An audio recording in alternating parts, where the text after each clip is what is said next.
Então, estamos falando sobre prosperidade bíblica, amém? Falamos já um pouco sobre os princípios da prosperidade, os princípios de Deus, que Deus trabalha sempre com princípios. E na nossa vida financeira, na nossa prosperidade, também é baseado nos princípios de Deus. E um dos principais princípios do dízimo é que dizimamos para aprender a temer o Senhor. Amém ou não amém? Por isso que falamos que o dízimo, praticar o dízimo, dizimar, ser dizimistas, não é o fim da caminhada cristã. Tem que ser o início. Porque se a gente tem que dizimar para aprender a temer ao Senhor, então temos que aprender a temer ao Senhor já no início da nossa caminhada cristã. Então o dízimo, ele está junto. O dízimo, ele está junto com aqueles princípios. Estou só fazendo um resumo, tá bem? Está lá junto com os... Pega para mim aqui, tem umas canetas azul aqui dentro aqui para mim, por favor. É que essas crianças ficam desenhando e aí depois na hora que eu preciso não tem. Então, o dízimo está sendo o início da caminhada cristã. Então ele está junto com a ceia do Senhor. Obrigado. Com o batismo. Falamos bastante sobre isso, estou só recapitulando. E o dízimo. Porque estão aqui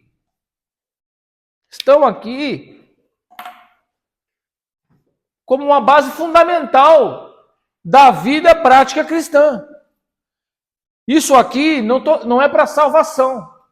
Não é para salvação, não tem nada a ver com salvação. Isso aqui é a vida prática do cristão. Da mesma forma que todo cristão anseia participar da ceia do Senhor, da mesma forma que todo cristão anseia batizar-se, descer as águas do batismo, ser batizado com o Espírito Santo, todo cristão também deve desejar e ansiar praticar o dízimo. Por quê? Faz parte do mesmo conceito. Está junto da vida prática cristã. Nós temos que nos incomodar conosco quando não dizimamos, quando passamos esse mês. Isso tem que fazer parte de uma prática cristã e nós estamos tratando disso. Muito bem. Então, nós lemos lá no livro de Deuteronômio, capítulo 14, verso 22, sobre o princípio do dízimo, no que diz respeito em sua importância. Deuteronômio capítulo 14, verso 22, ele está até aqui em cima, que é um dos textos importantes que temos. Darás pontualmente o dízimo de todos os produtos da tua semente, que foram produzidos no campo de ano em ano, e comerás na presença do Senhor Jeová teu Deus, no lugar que ele escolheu para ali fazer habitar o seu nome, o dízimo do teu trigo, do teu vinho, do teu azeite, e os primeiros partos das tuas vacas e do teu rebanho, para que aprendas a temer continuamente o Senhor Jeová teu Deus. Ou seja, aprender a temer continuamente, ou seja, se é continuamente, ou seja, você dizima aqui no mês 1, aí depois você dizima no mês 2, por quê? É continuamente. Você dizimar uma vez só e não dizimar nunca mais, você não aprende a temer o Senhor continuamente. Amém? Então falamos bastante sobre isso. Já sabemos então que o dízimo é fundamental da vida prática cristã. Então, no Antigo Testamento, a questão do dízimo ela é clara. Ela é fundamental, ela é tão antiga quanto o Jardim do Éden, nós já falamos sobre isso. E eu falei que existiam no Antigo Testamento, então agora a gente vai entrar um pouquinho na questão da lei. para você compreender os fundamentos do dízimo. Os fundamentos do dízimo. Os fundamentos do dízimo segundo a lei, tá bem? Segundo a lei de Moisés.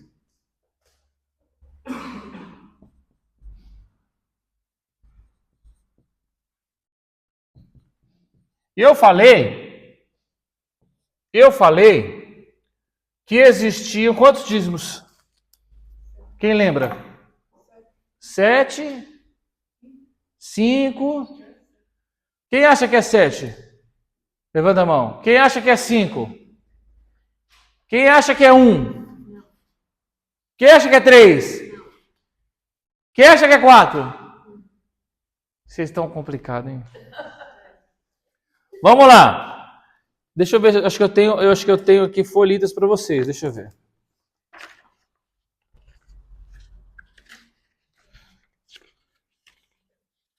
Segundo a lei de Israel, o povo de Israel dizimava, eles tinham 5 dízimos. Eles tinham 5 dízimos.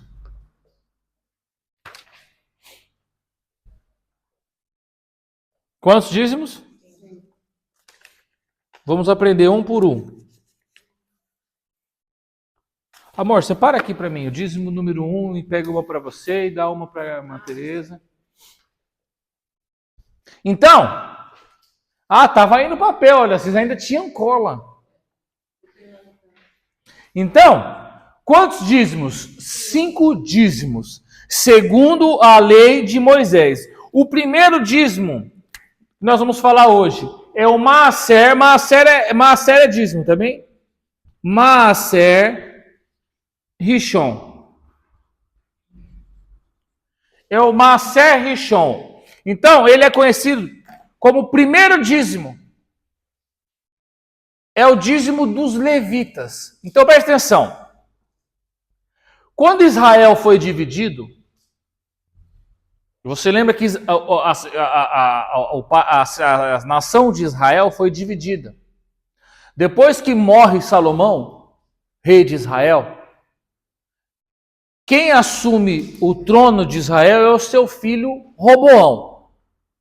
Deixa eu só te contextualizar para você compreender. Então, Salomão morre, filho de Davi, rei de Israel, seu filho assume a liderança do povo de Israel, da nação de Israel, seu filho Roboão.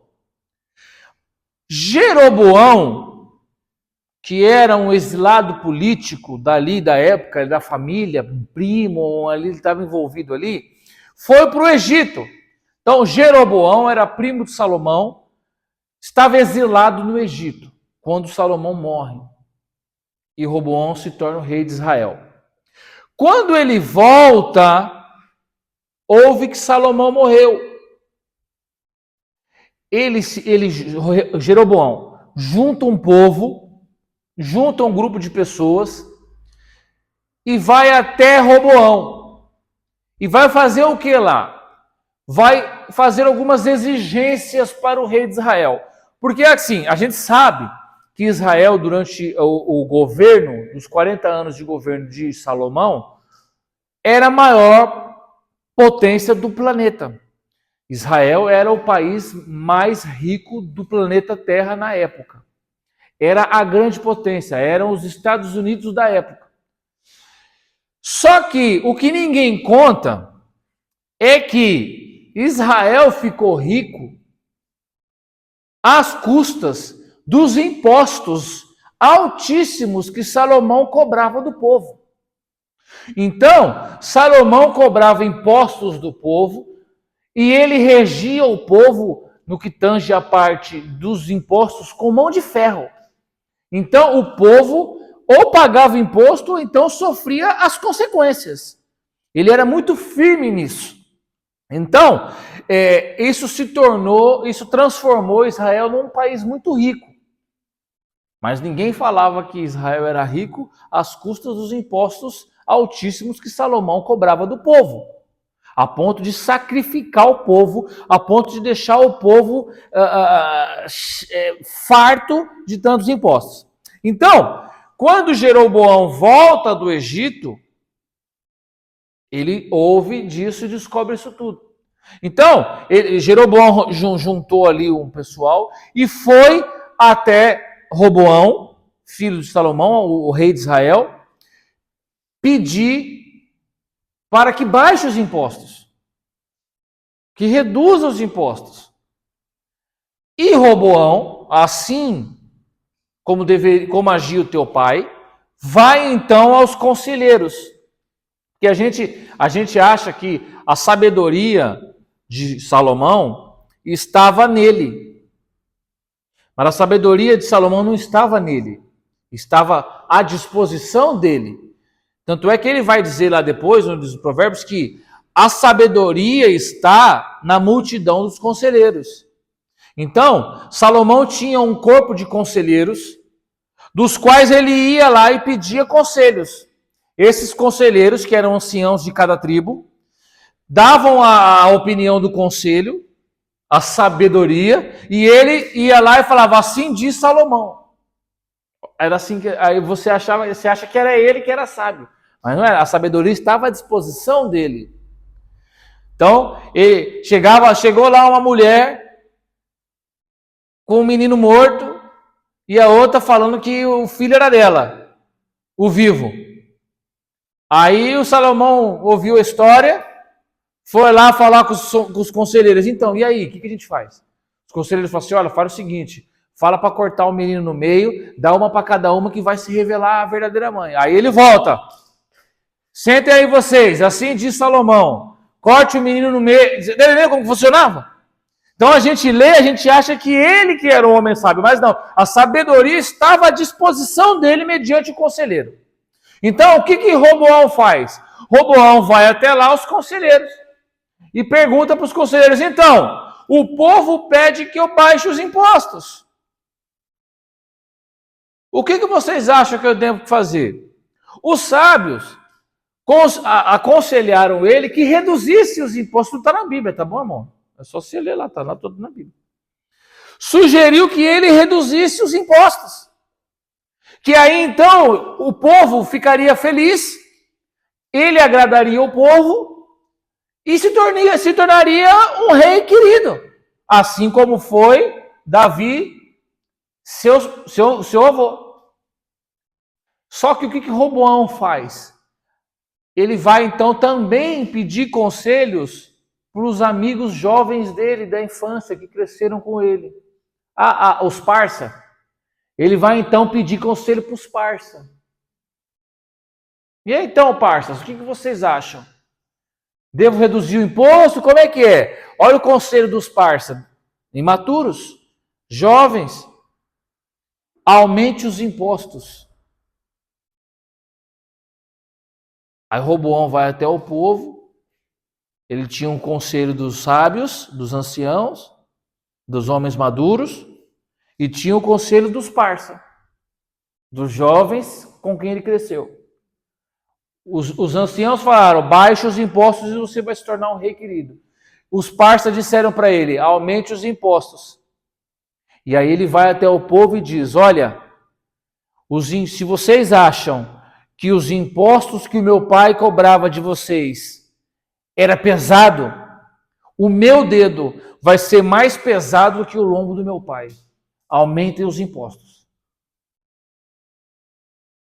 Ele seguiu o conselho dos jovens, aumentou os impostos e gerou uma revolta generalizada em Israel. Uma divisão, aquele monte de confusão, de reclamações, protestos. E aí então Jeroboão aparece em cena, incita essa divisão, e aí então Jeroboão fica com 10 tribos de Israel, para falar a verdade, 10 tribos e meia, e Roboão fica apenas com 1,5. Assim foi a divisão das 12 tribos. Que, para falar a verdade, não são 12 tribos, né? São 12 Para falar a verdade, são 13 tribos. São 13 tribos. Porque Jacó teve quantos filhos? 12. 12 filhos. Só que José não conta.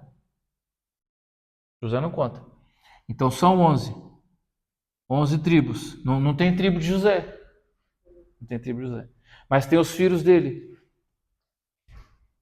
Então, são 11 filhos de Jacó, mais um filho de José, mais um filho de José. Amém ou amém? 11 mais um, dá 13. Ah, pastor, por que são 13? Então são 13 tribos.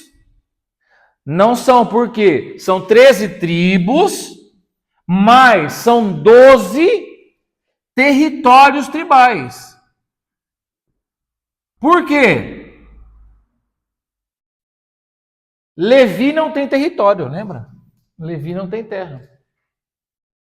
Está compreendendo? Levi não tem terra. É uma tribo, mas não tem terra. Não tem território. Por quê? Israel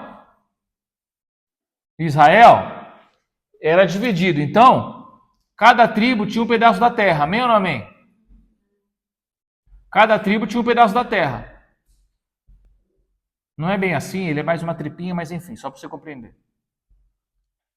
Então, cada um aqui era uma tribo. Aqui eram os 12 territórios tribais, amém? Levi não tinha terra. Então, Levi, a tribo de Levi, eles ficavam espalhados em cada território tribal. E o templo aqui no meio, em Jerusalém. Tá bem ou não amém? Então, essas 12 tribos, que na verdade são territórios tribais, a gente fala 12 tribos, mas não são 12 tribos. São 13, só que são 12 territórios tribais. Então, desses 12 territórios tribais, ele se dividiu. Então, ficou dividido. Ficou dividido como? Então, se transformou. Vou fazer grosseiramente, tá bom, irmão? Então, se transformou. 10 tribos e meia. Reino do Norte.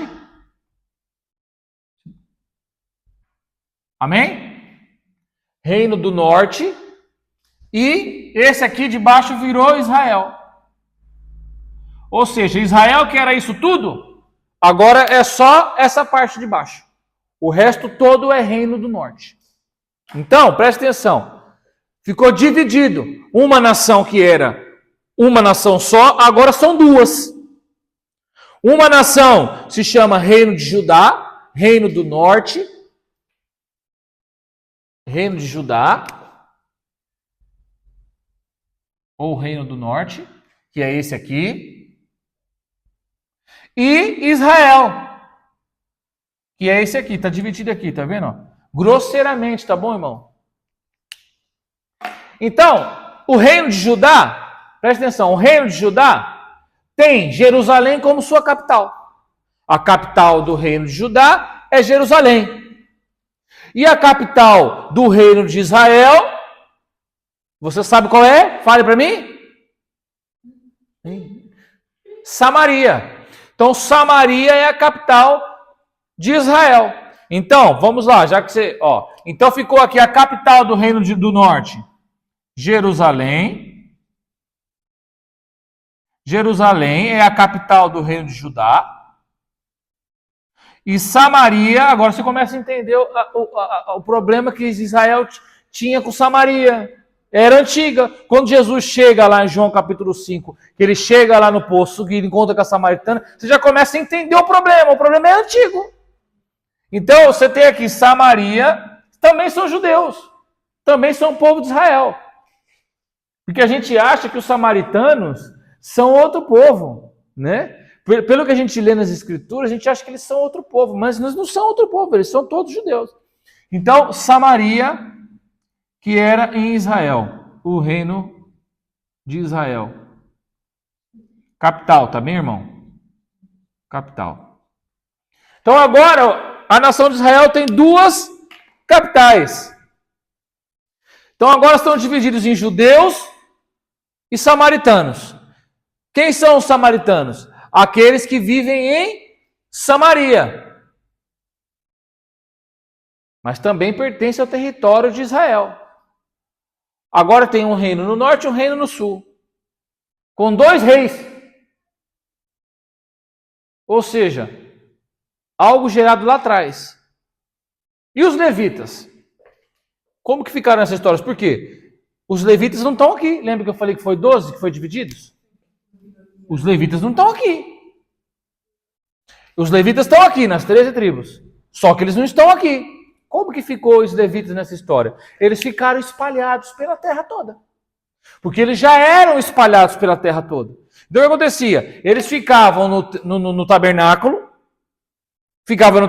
fazendo os trabalhos do tabernáculo, e todas as tribos vinham até o tabernáculo para adorar. Agora já não dá mais, porque está dividido.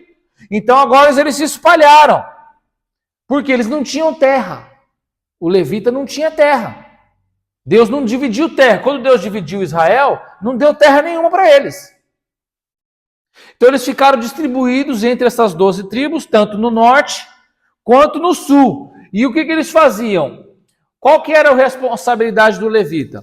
Ministrar a Deus em favor do povo. Então, qual que é o trabalho do levita? A gente já falou um pouco sobre isso aqui. O levita, ele ministra para Deus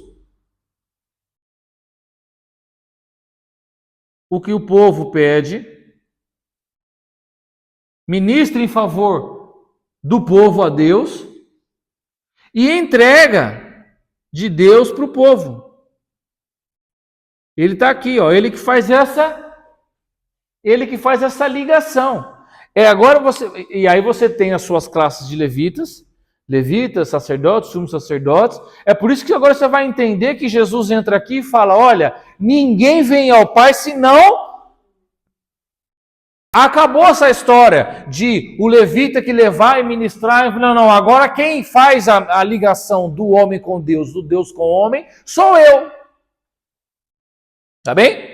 Então, eles não podiam trabalhar, eles não tinham terra, eles não podiam trabalhar, eles tinham que cuidar das coisas sagradas do Senhor, do tabernáculo, da ministração, dos sacrifícios. Então, gente, eu até conversei bastante com a Raquel sobre isso ontem, mas eu, antes de vir para cá, para Portugal, então eu tinha o meu ministério.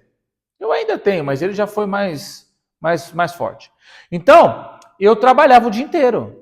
Então, eu e o Lucas, então começávamos às 7 da manhã, trabalhávamos o dia todo até às 18 horas. Vendia os meus livros, vendia os meus cursos, ia às igrejas, pregava, etc e tal.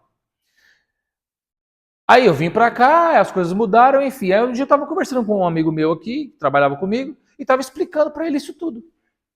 E ele falou: Eric, mas por que você não volta? Eu vejo brilho nos seus olhos quando você fala sobre isso. Volta a fazer isso tudo. Eu falo: meu querido, você não está entendendo. Porque eu preciso dedicar muito tempo. Eu preciso fazer, eu não posso trabalhar. Porque para eu conseguir fazer da maneira que eu fazia, eu preciso parar de trabalhar. Com os levitas era a mesma coisa.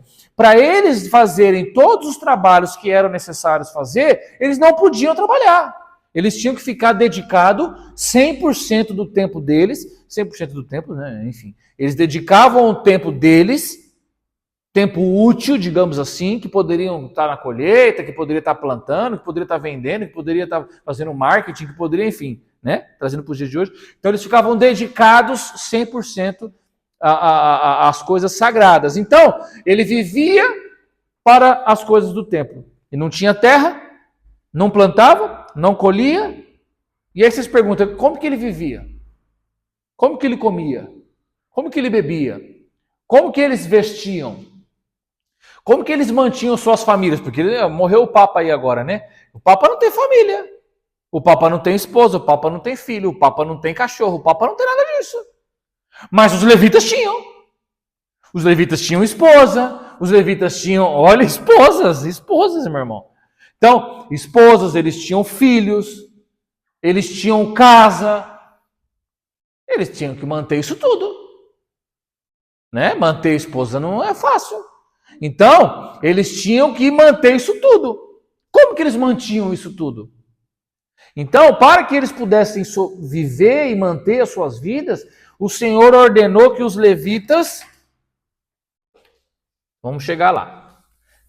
Então, o Senhor, da mesma forma que o Senhor chama o levita e fala, olha, você vai cuidar da minha obra. Ele também diz, olha, só que vocês que são abençoados pelos levitas, vocês que buscam os levitas, vocês que precisam, entre aspas, dos levitas para fazer essa conexão, vocês precisam dar a eles o dízimo. Tá bem? Então, o Maaser Rishon, que é o primeiro dízimo, é o dízimo dos levitas, que era dado para os levitas. 10% das colheitas de todo Israel. Tudo o que Israel colhia, 10% pagava-se como dízimo para o trabalho religioso, o trabalho na obra que os levitas faziam. Então, esse dízimo vai ser chamado Maaser Rishon, é um dízimo sagrado. Por quê? Antes de colher a minha colheita para mim, eu tenho que primeiro entregar para Deus, para o homem de Deus. É o primeiro tipo de dízimo. Amém? Então, os levitas, todos aqueles que trabalhavam no templo, recebiam 10% para eles. Não é para pagar a conta de luz. Não era para comprar a cadeira. Não era para pagar a conta de água, não. Era para subsistência deles. Está conseguindo compreender ou não? Então eles pegavam, só que, presta atenção, então os levitas recebiam 10%, e levavam uma parte disso para o sacerdote. E o sacerdote pegava o que recebia para o sumo sacerdote. Então, o levita, 10% do povo. O levita tirava 10% e dava para o sacerdote.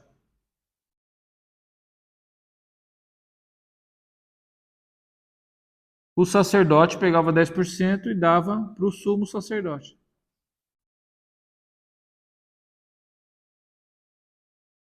Porque foi aquilo que eu falei na outra vez, na outra semana.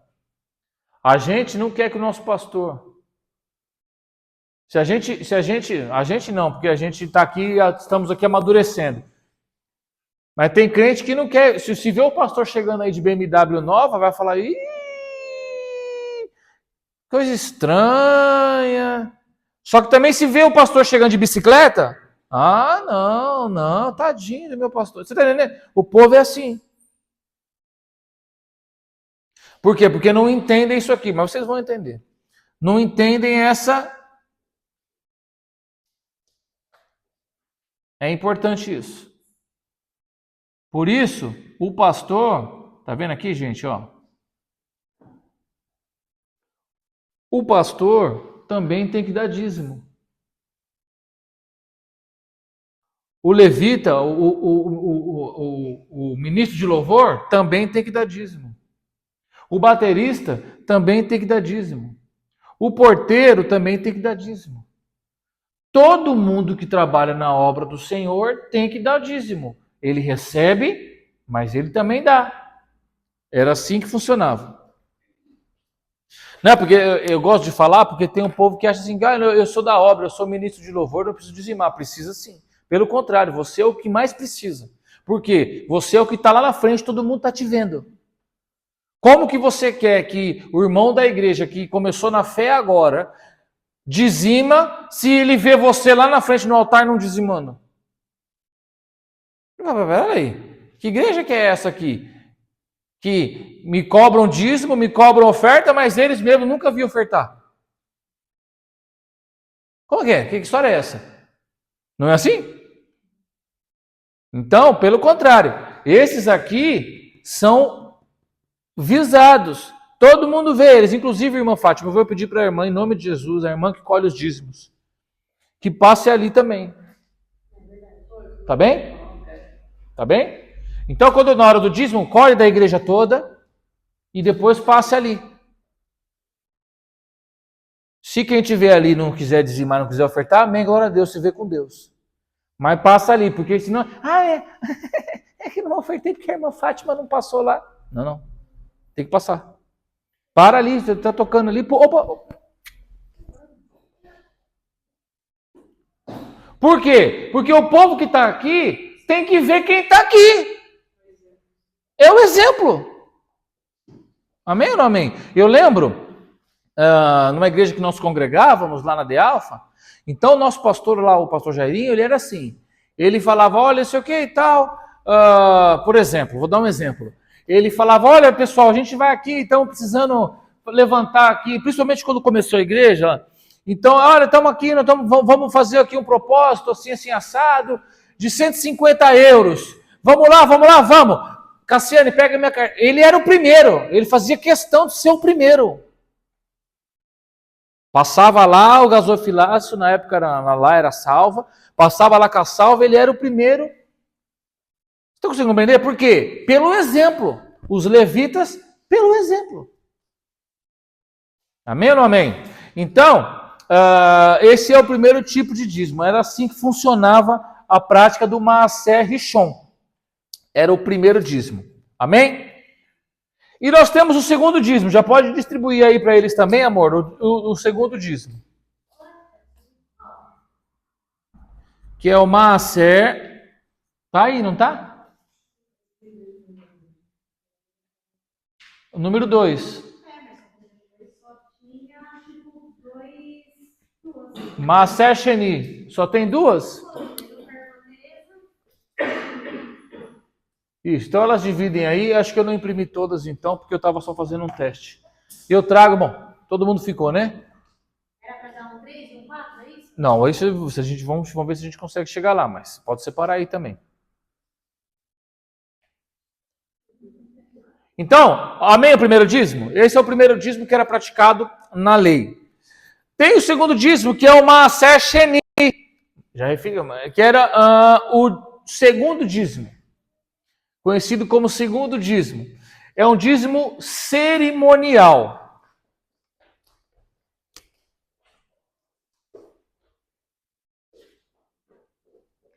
Era um dízimo cerimonial.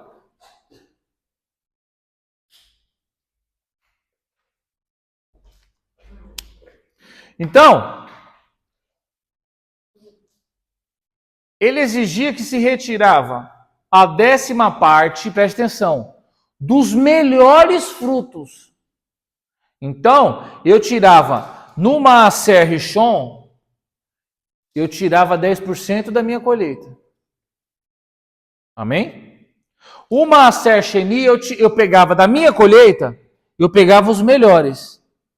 Então eu pegava lá, sei lá, tinha 50 maçãs. Eu separava as melhores maçãs que tinham ali.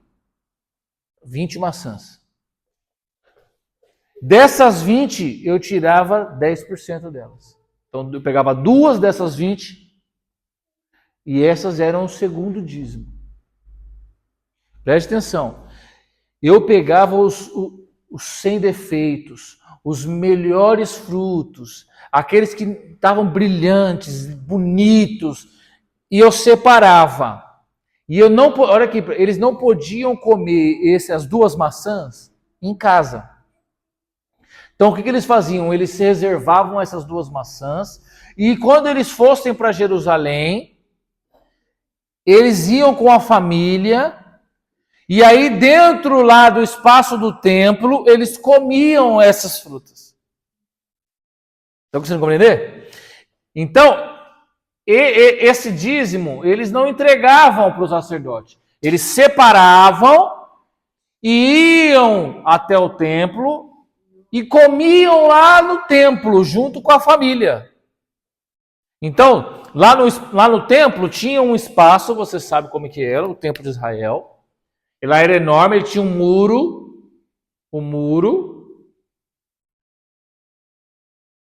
O que tem lá hoje, que você, né, o Muro das Lamentações, o que tem lá, que a gente acha que é o templo, não é o templo. Aquilo é só o muro. É só o muro. O templo ficava aqui dentro.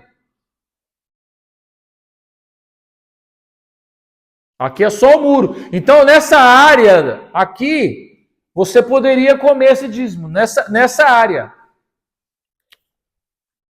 Então, o que acontecia? Você separava esses frutos, ia até o templo com a sua família, e ali é mais ou menos o que a gente faz aqui, quando a gente traz comida para cá, e a gente vem aqui, a gente junta aqui, a gente faz um culto, e todo mundo come aqui. Era mais ou menos isso. Mas tinha que ser separado.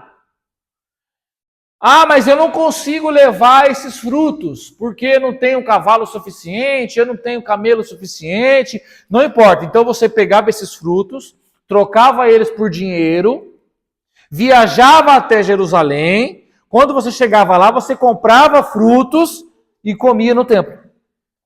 Conseguiu compreender? Então, eu separei 2 maçãs. Mas eu não consigo levar essas 2 maçãs. Então, 2 bois. 2 bois. Não consigo levar 2 bois. Então o que eu faço? Eu vendo esses 2 bois, pego o dinheiro. Quando eu chegar em Israel, eu compro 2 bois e como esses bois lá no templo. Amém ou não amém? Imagina. Então, era um dízimo cerimonial. Tá bem? Maaser Ani.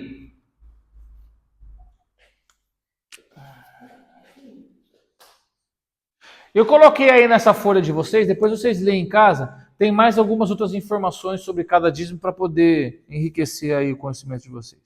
Maaser Ani. Depois eu vou explicar para vocês a ordem, como que esses dízimos eram dados. Terceiro dízimo, esse é o dízimo dos pobres. Então, esse dízimo não era dado todo ano. Preste atenção. Esse aqui era dado todo ano, esse aqui era dado todo ano, esse aqui não. O Maaser Ani, ele era dado a cada 3 anos. Então, Israel, você sabe, acho que eu já devo ter falado isso, trabalha num ciclo de 7 anos. Ele trabalha no ciclo de 7 anos, são as colheitas, são as festas. Então, num ciclo de 7 anos, ano 1, ano 2, ano 3, ano 4, ano 5. Esse aqui, Maaser Ani, era entregue só no 3º ano. Dentro de um ciclo de 7 anos de colheita. Ou seja, a cada 7 anos, no 3º ano, eles deveriam entregar o dízimo para os pobres. Então eles entregavam, olha aqui, juntamente com Maaser Rishon, no 3º ano. Então no 3º ano eles entregavam o Maaser Rishon, 10% para os levitas. Entregavam o Maaser Sheni, ia lá, separava e comia no templo. E no 3º ano eles também tinham que dar o Maaser Ani. Está conseguindo compreender ou não? No primeiro, tem um papel aí que eu separei aí, a Priscila já vai entregar para vocês. No 3º ano, eles tinham que dar esses 3. No 2º ano, esse não. No 2º ano, só esse e esse. Mas no 3º ano, tinha que dar os 3. Num ciclo de 7. No 3º e no 6º. Está conseguindo compreender ou não? Então, ou seja, presta atenção. No ano 3... o povo de Israel contribuía com 30%, só 30% da renda era dízimo. Por quê? Era 10 aqui, 10 aqui e 10 aqui. E você reclama de 10% uma vez por mês. Consegue compreender porque esse povo é próspero? Consegue compreender? Não há um povo no planeta mais próspero que o povo de Israel. Não há. Meu irmão, você vai para os Estados Unidos, o maior lugar no mundo onde tem judeus fora de Israel é nos Estados Unidos. Não preciso nem terminar. As grandes empresas são chefiadas por judeus. Hollywood, os grandes estúdios de Hollywood são todos judeus. Segunda Guerra Mundial, por conta dos judeus que estavam enriquecendo na Europa. Hitler ficou maluco, que ele falou assim, não, a gente tem que dar um fim nesse povo, porque esse povo está muito rico. Daqui a pouco esse povo controla tudo aqui, porque onde esse povo vai, eles prosperam. Está conseguindo compreender, irmão? Nós também deveríamos ser assim. Então, no terceiro ano, eles contribuíam quase com 30% da produção deles era focada para rituais religiosos, apoio aos necessitados. E olha que no sétimo ano, tem alguma coisa errada ali, faltou aqui, 5, 6. No sétimo ano, a terra tinha que descansar. No sétimo ano, ninguém plantava nada. Está conseguindo compreender? Ou seja, eles tinham 1, 2, 3, a terra descansava aqui e voltava para cá de novo. Esse sétimo ano era o ano sabático. Que a terra, olha aqui para mim, a terra, esse ano sabático, o judeu pagou mais ou menos. Quando o judeu parou de pagar o ano sabático, eles foram para o cativeiro. Todas as vezes que eles não pagavam o ano sabático, eles iam para o cativeiro. Você acha que eles ficaram 49 anos cativos, 70 anos cativos na Babilônia, por quê? Porque não pagaram. Ficaram cativos na Síria, porque não pagaram. Ficaram cativos porque não pagaram. A Terra, o planeta Terra, o ser humano, o homem, não pagou nenhum ano sabático. Nenhum. Desde que a Terra existiu. Desde Adão,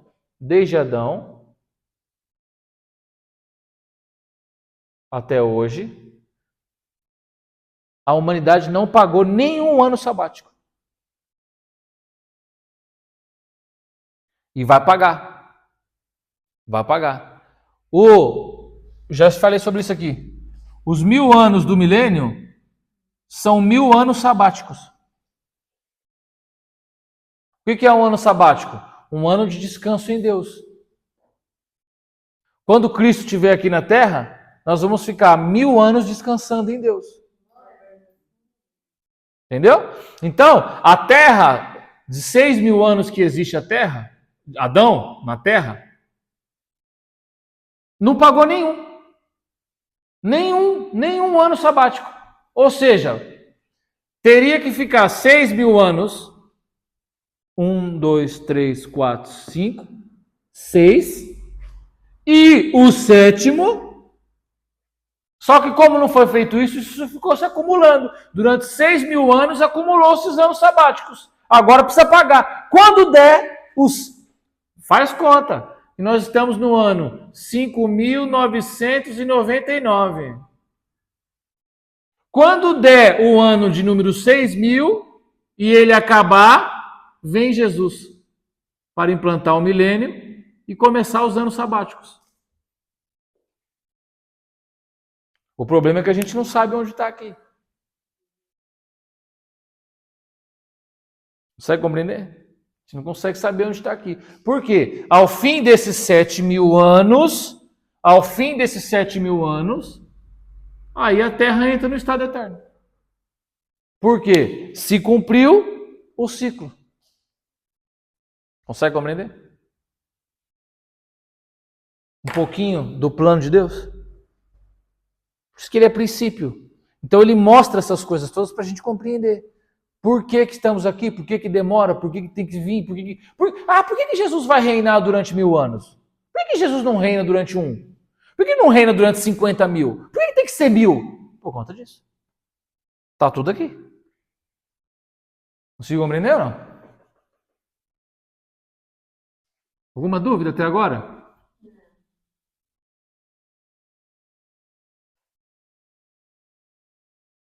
Eu lembro quando eu falei que eu ia explicar isso aqui para vocês. Eu tenho um tempão.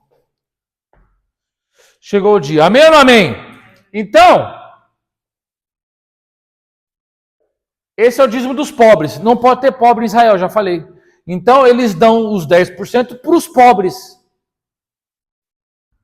Só que também não deixam de dar aos outros. Então você, pastor, que lindo, dá 10% para o pobre. Posso? Pode. Você dá 10% para a igreja e 10% para o pobre. Amém, irmão? Vai ser bênção. Agora, o que não pode é você pegar os 10% que é de Deus e dar para o pobre. Aí não pode. Porque aqui, o fato deles darem esse aqui, não os isentava de dar esses outros dois. Está conseguindo compreender? Ou o que acontece? Tem muito crente que pensa assim.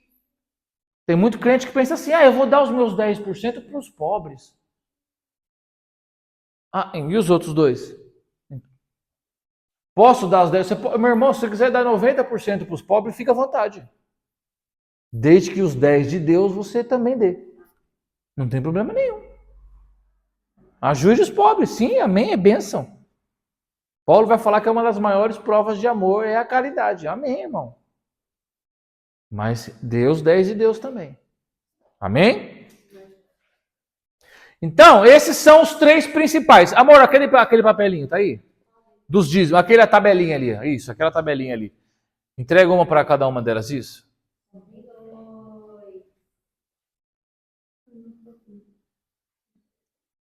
Empresta aqui, irmã. Depois eu já te dou para você, só para poder desenhar ele aqui. Então, olha aqui o que eu coloquei aqui. Então, no primeiro ano, você dava o Maaser Rishon, separava o Maaser Sheni. No segundo ano, você dava o Maaser Rishon e o Maaser Sheni. No terceiro ano, Maaser Rishon, Maaser Sheni e Maaser Ani. No quarto ano, esse aqui, esse aqui. No quinto ano, esse aqui, esse aqui. No sexto ano, esse aqui, esse aqui, esse aqui. No sétimo ano, a terra descansa. Depois volta o oitavo ano, que na verdade é o primeiro. Aí esse aqui, assim por diante. Era assim que eles faziam. Pastor, mas tem outros dois. Tem outros dois. Nenhum, porque eles nem plantavam. Porque a terra tem que descansar, não podem plantar. Porque os dízimos do povo de Israel era baseado nas colheitas. Amém? Isso, porque eles colhiam. Tinham lá os 6 tipos de produtos que eles plantavam e colhiam. Trigo, cevada, uvas,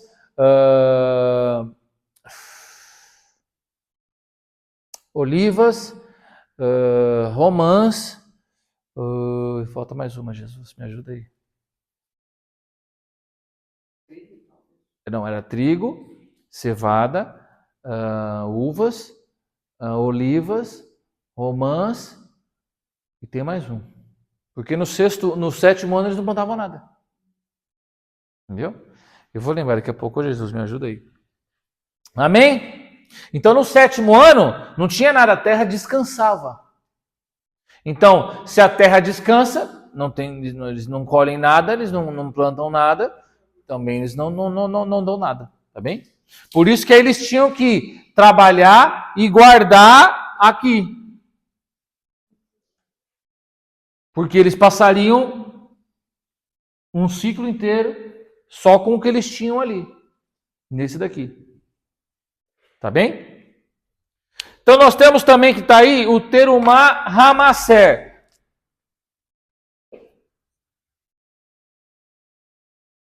O Terumá Hamaser. Gente, isso aqui é lei, tá bem? Estou explicando para vocês, para quando alguém falar que dízimo é da lei, você sabe do que é que ela está dizendo, porque nem ela sabe. Aquelas pessoas que não entregam dízimo porque dizem que o dízimo é da lei, eles nem sabem de nada disso. Eles só falam que o dízimo é da lei porque eles não querem entregar. E porque amam o dinheiro. Mas eles nem sabem de nada disso aqui. Tá bem? Então o termo Mahamassé, que é conhecido como o dízimo dos dízimos.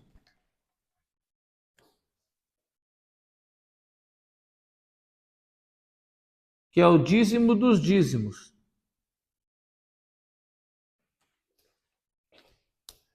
Então ele era meio que uma oferta que os levitas separavam e entregavam para os sacerdotes depois que eles recebiam uma Rishon. Então era mais ou menos essa sequência aqui. Tá bem? Então eles recebiam uma Rishon, que era o primeiro dízimo que o povo de Israel levava, e esse dízimo ele tinha um propósito espiritual e material, ou seja, ele garantia o sustento dos sacerdotes e trazia o princípio de consagração a Deus. Ou seja, os sacerdotes também não possuíam terras. Mas a missão deles era servir no templo, então esse Ramasser, ele era meio que o dízimo que os levitas davam para o sacerdote. Tá bem? Por isso que ele não entrou aí na tabelinha que eu dei para vocês. Porque ele já está aqui em cima. Ele está oculto aqui, mas ele tinha um nome. Tá bem? Quer ver? Abre aí, Números capítulo 18.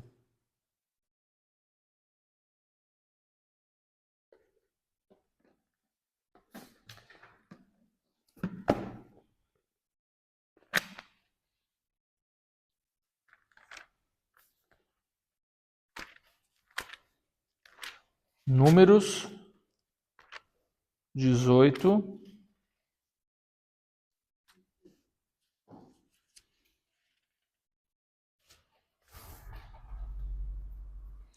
Verso 26. Verso 25.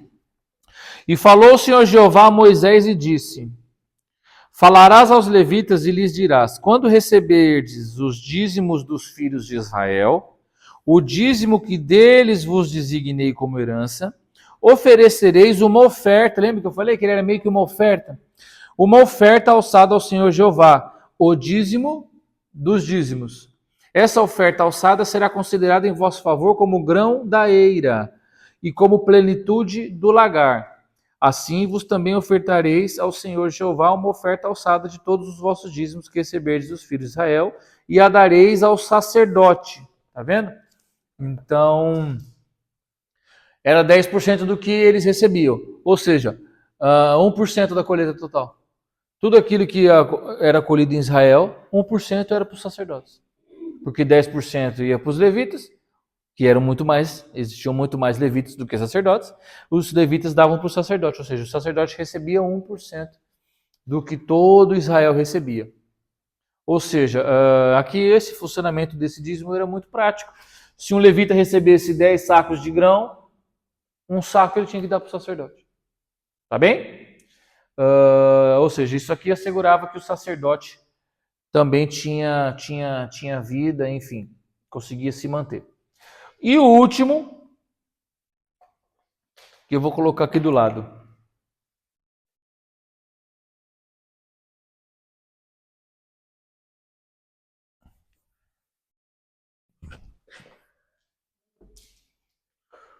O último era o Maaser Hamelech.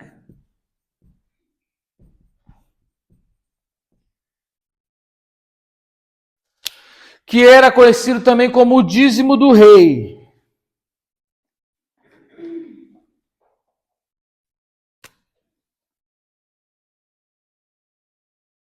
Dízimo do rei.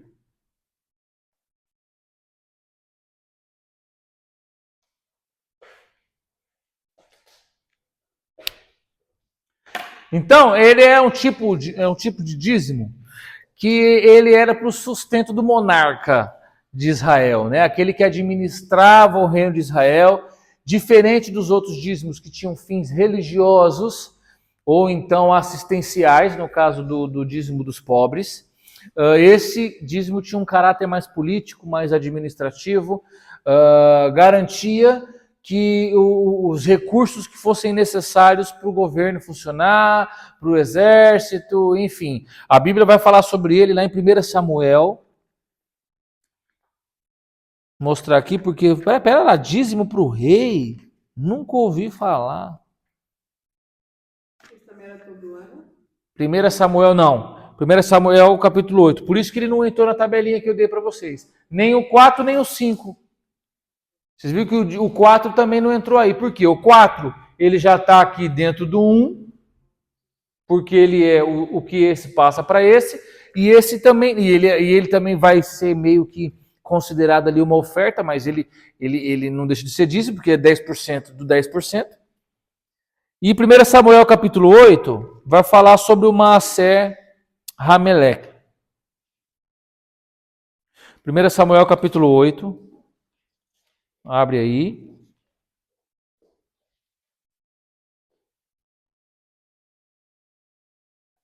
Eu vou até meter aqui o 1 Samuel, capítulo 8, verso 15 e 17.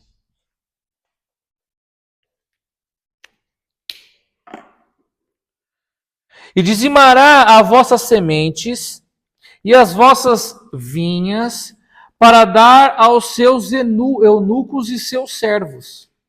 E tomará os vossos servos e as vossas ervas e os vossos melhores mancebos e os vossos jumentos e os ocupará em seus serviços. E dizimará o vosso rebanho e vós mesmos lhe sereis por servos. Então ele está dizendo aqui, se você for ler o contexto todo, ele vai falar que isso é para o rei. Ou seja, o monarca, o rei de Israel, exigia parte das colheitas, dos rebanhos, para sustentar o próprio governo dele. Você lembra que o rei quis a vinha de Nabote? Ele exigiu a vinha de Nabote como dízimo, como pagamento daquilo que ele era por direito. Tá bem?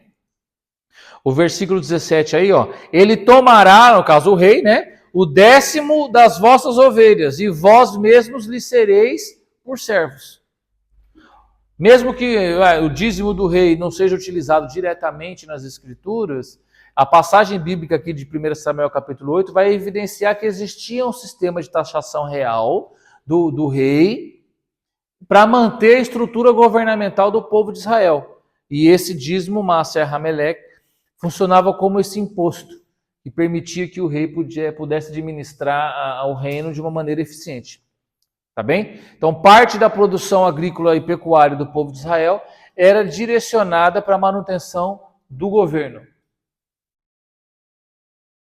Então, diferente do Maaser Rishon, que era um dízimo para os levitas, diferente do Maaser Sheni, que era um dízimo cerimonial, voltado para a consagração do povo de Jerusalém.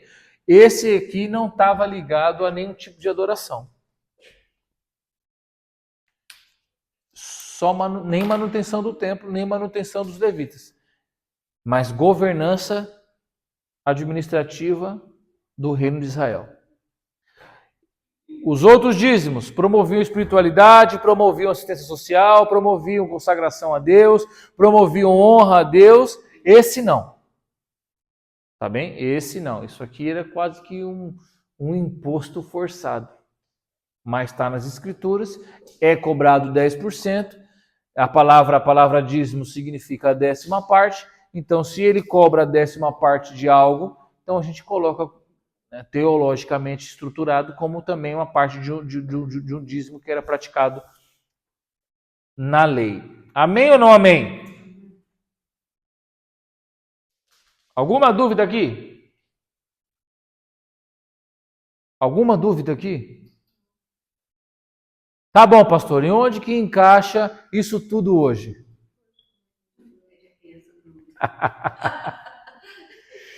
Pastor do céu, achei que ia sair daqui cheio de vitória, agora eu vou ter que dar 50% do meu ordenado. Pastor, se eu soubesse não tinha nem vindo. Feriado. Olha, não ouvi nada disso. Desliga esse negócio aí, pastor. Pelo amor de Deus, 10% já estava difícil, vou ter que dar 50%. Nem sei quem é o rei de Portugal. Para que eu... Nem sei quem que é o rei de Portugal para eu dar aquele quinto ali. Nem sei para quem que vai. Eu vou. Não é? Então, isso é o dízimo na lei. Repito. Aquela pessoa que fala para você, eu não dizimo porque isso é coisa da lei. Ele nem sabe nada disso. Para falar a verdade, ele nem sabe o que está falando. Tá bem? Então, como que a gente aplica o dízimo na nossa vida hoje? Que horas são? 9h40. Como que a gente aplica o dízimo na nossa vida hoje, então? De onde que se tirou o dízimo 10% que eu tenho que vir aqui trazer para a igreja, colocar no envelope, tem até musiquinha. De onde que se tirou isso? Qual que é o propósito disso? Por que que eu faço isso? Abra sua Bíblia em Gênesis capítulo 14.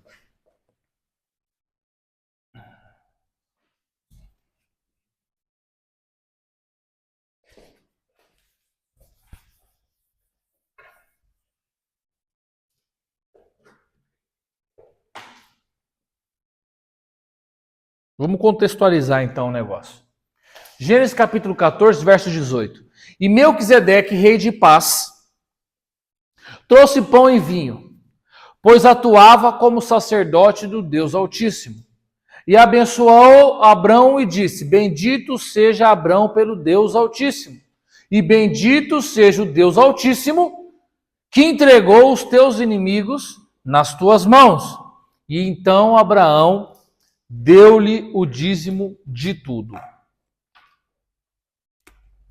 Então, nós falamos do dízimo na lei. Agora nós vamos falar do dízimo, o dízimo antes da lei.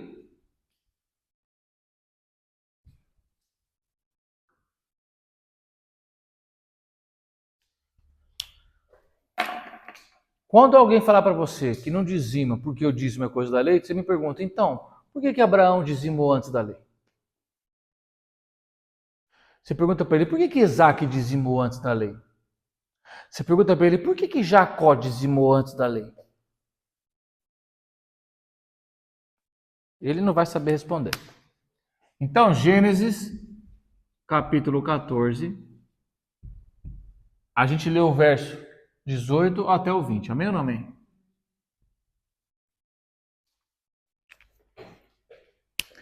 Então, nós vamos ter aqui, preste atenção, isso agora é teologia, tá bem?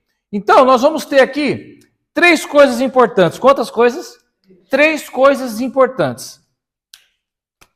Primeira coisa importante, que aparece nesse texto que você leu, você nem se dá conta. Essa é a primeira vez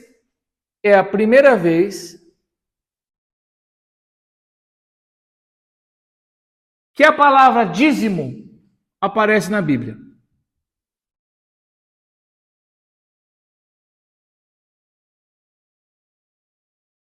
A primeira vez que a palavra dízimo aparece na Bíblia é aqui.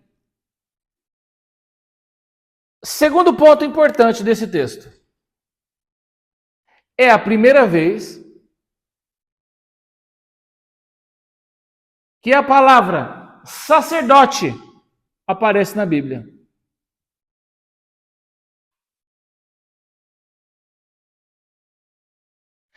E a terceira é a primeira vez que Deus,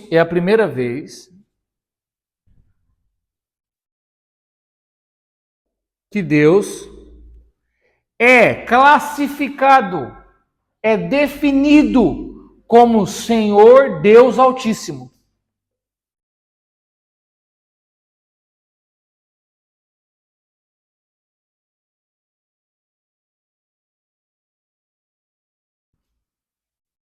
Olha só, num versozinho, os versozinhos ali tão simples que a gente nunca deu conta. Ele é tão importante. E por que ele é tão importante? Tudo isso aconteceu pela primeira vez aqui.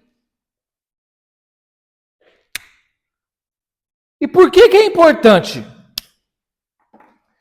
Na teologia sistemática, existe uma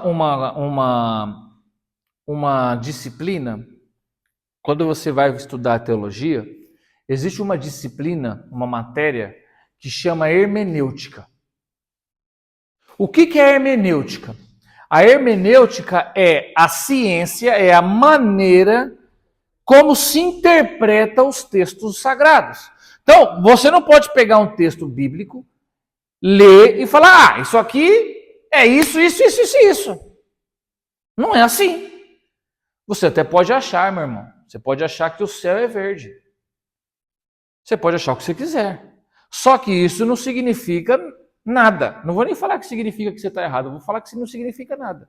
Se você ler um texto bíblico e falar, eu acho que isso aqui significa isso. E se você for conversar com um acadêmico e der a sua opinião, ele vai te perguntar, mas qual foi a hermenêutica, qual foi a exegese que você usou para chegar a esse pensamento? Ou seja, ele nem vai considerar o seu posicionamento. Então existe essa disciplina chamada hermenêutica. Nós estudamos, eu estudei, eu tive essa disciplina, hermenêutica, homilética e exegese.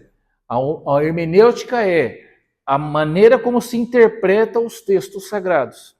A homilética é a arte de pregar. Então você vai ter uma disciplina, uma matéria que você vai estudar como que se prega as escrituras. E a exegese, que é o que cada palavra significa dentro de um contexto do texto. Então você vai estudar grego, eu tive aula de grego, e você vai estudar hebraico. Eu também tive aula de hebraico. Claro, eu não sou poliglota, eu não falo hebraico, também não falo grego. Mas a gente vai estudar o grego, porque a Bíblia, você sabe, ela foi escrita em 3 idiomas. Quantos idiomas? A Bíblia foi escrita em 3 idiomas. Ela foi escrita, o Novo Testamento, todo ele em grego, e o Velho Testamento foi escrito em aramaico e em hebraico. Amém? 95% do Antigo Testamento foi escrito em aramaico, em hebraico. Em aramaico, só o livro de Esther e alguns outros trechos bíblicos que foram escritos em aramaico. Tá bem? Mas enfim, então a exegese você vai estar lá, que nem por exemplo, nós lemos o texto aqui, nós lemos o texto de Gênesis capítulo 14. Então, o que a exegese vai fazer? A exegese vai pegar lá a palavra Melquisedeque. Então a exegese vai estudar aquela palavra no aramaico, no hebraico, o que aquela palavra significa, quantos são os significados para aquela palavra, qual que é o significado mais correto para aquela aplicação essa é a exegese. Amém? Porque você pode ter lá uma palavra, e Melquisedeque, rei de paz, trouxe manga. Um exemplo. Manga tem vários sentidos. Pode ser a fruta manga, pode ser a manga da camisa, pode ser... Então a exegese vai pegar essa palavra manga e vai falar quais são os significados da palavra manga em hebraico. São esse. Qual desses significados melhor se aplica no texto, conforme o seu contexto? Está conseguindo compreender, irmão? Não é assim simples, porque tem gente que é assim, tem crente que é assim, lê a Bíblia, não, eu discordo de tudo, eu discordo, pastor, eu discordo. Mas você discorda por quê, meu irmão? Não, porque eu acho isso. Nem Deus quer saber o que você acha. Por quê? Porque você não tem hermenêutica e não tem exegese para dizer isso. Está conseguindo compreender ou não? Eu já nem discuto. Enfim. Então, esses 3 pontos fundamentais. E dentro da hermenêutica, quando você vai estudar a hermenêutica, que é o estudo da interpretação das escrituras, existe um conceito que se chama o princípio da primeira menção. O que é o princípio da primeira menção? Toda vez que uma palavra, toda vez que um conceito aparece pela primeira vez na Bíblia, O que o princípio da primeira menção diz? Que você tem que estudar esse primeiro momento de maneira cuidadosa, porque ele vai se replicar todas as vezes que ele aparecer na Bíblia. Está conseguindo compreender? Então, o que acontece?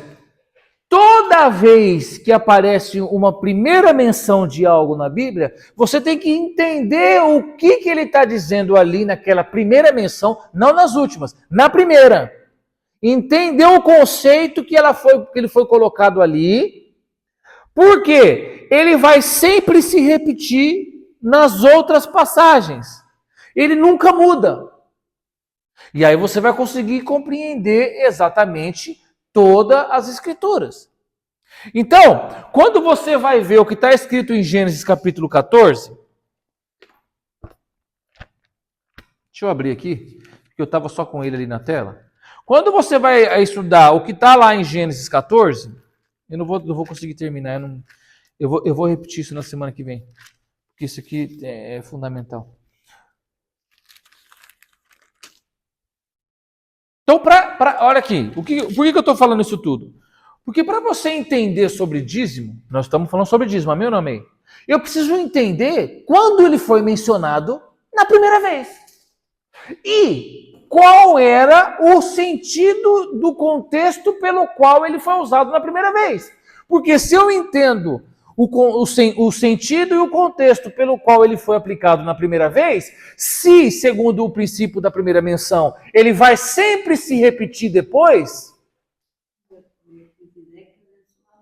Exatamente. Então eu preciso pegar eu preciso pegar essas primeiras menções, entender qual é o conceito que foi aplicado na primeira menção, e aí eu consigo replicar esse conceito para frente da Bíblia toda. Consegue compreender? Por isso que eu não posso simplesmente falar que a Bíblia é coisa do Antigo Testamento, da lei, sendo que na lei não foi a primeira vez que ele foi mencionado. Por isso que não posso usar esse argumento. Olha, você não quer dizimar, meu irmão, por causa do Antigo Testamento? Amém. Mas não pode usar a lei como desculpa. Por quê? Hermeneuticamente dizendo, não foi a primeira vez que essa palavra dízimo apareceu na lei. Então, ele não serve como conceito para eu usar tanto para dizimar quanto para não dizimar. Por quê? Eu tenho que pegar o conceito do dízimo, então eu tenho que ir antes da lei, porque ele já apareceu antes. Na lei, ele só se repetiu. O mesmo conceito que foi usado lá atrás. E qual foi o conceito que foi usado lá atrás? Gênesis capítulo 14. Então eu tenho que estudar Gênesis 14 primeiro, porque é a primeira vez que ele é mencionado nas Escrituras. E ele foi dado para quem? Para o sacerdote. É a primeira vez que a palavra sacerdote é mencionada na Bíblia. Então eu tenho que pegar esse contexto, esse conceito e estudar. Eu tenho que entender por quê. Por quê? É o princípio da primeira menção. Por que pela primeira vez aparece a palavra dízimo? E por que pela primeira vez há o conceito de que alguém dá dízimo para alguém? É isso que a gente vai estudar. O que significa o conceito de dízimo? Que até agora a gente não falou sobre isso. E o conceito de dar dízimo a alguém. Por que eu não posso dar o dízimo para a irmã Fátima? Porque o conceito bíblico do dízimo é entregar para... Consegue compreender, irmão? Por isso que o dízimo tem que ser entregue para o sacerdote. Porque a primeira vez que ele aparece nas Escrituras, o conceito do dízimo é alguém entregando o dízimo para um outro alguém. Esse alguém pode ser eu, pode ser você, pode ser quem for, mas o segundo alguém é um sacerdote. Porque é assim que a Bíblia fala pela primeira vez. E isso vai se repetir sempre. Está conseguindo compreender? Por isso que o quinto dízimo, a gente não colocamos ele como um dízimo, porque ele não era entregue para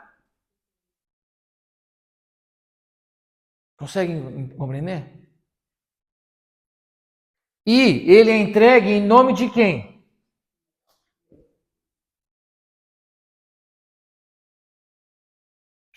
Para estudar o dízimo, eu preciso vir aqui. Eu não posso simplesmente falar que ele é coisa da lei, porque a coisa da lei está na frente. Eu não posso falar do Lucas. Eu não posso falar do Lucas para você me entender. Porque eu venho antes. Eu não posso falar do filho para você entender o avô. Para você entender o avô, você tem que ir no avô. O que as pessoas fazem? Elas cortam a linha, só que já está lá atrás. Já foi dito sobre dízimo. Só que você não entendeu o conceito do dízimo conforme o princípio da primeira menção.